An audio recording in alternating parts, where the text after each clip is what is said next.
k's south of New Plymouth, in the heart of the Naki, is a town some regard as the birthplace of the New Zealand dairy industry, and the locals know it as the town of firsts. Eltham has a long history in the dairy industry. I guess first and foremost it's in the centre of an amazing agricultural environment. Got plenty of water, plenty of green grass, plenty of cows.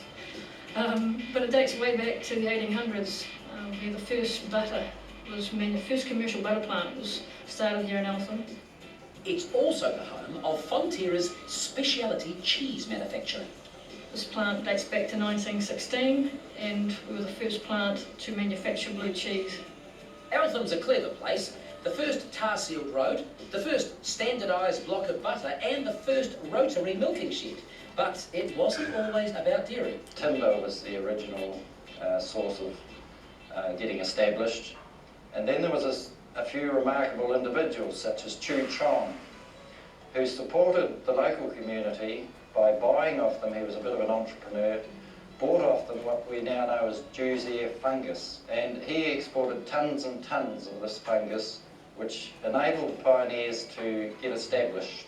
The history of dairying in Eltham begins with Chu Chong, who established the first cooperative dairy factory and produced the first butter for export.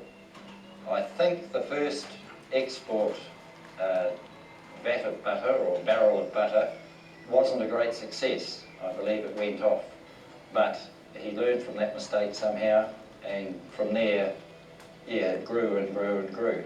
More dairy herds were established, the factories grew bigger, creameries and factories sprung up everywhere, and it just progressed further on. And before long, Eltham would initiate the production of a key ingredient for cheese making. In 1916 there was a shortage of rennet due to World War I, so the local dairy cooperatives in Kauponga, Eltham and Mangatoki formed the New Zealand Rennet Company to produce their own rennet, to produce their own cheddar cheese styles. After the World War, the company developed a life of its own really, started to produce cheese itself.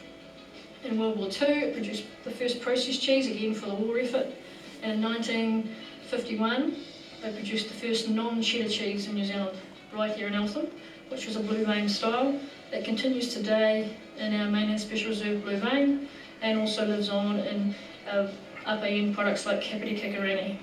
Kapiti Kikorangi is just one of 147 cheeses made at the Eltham plant, and every year they win award after award.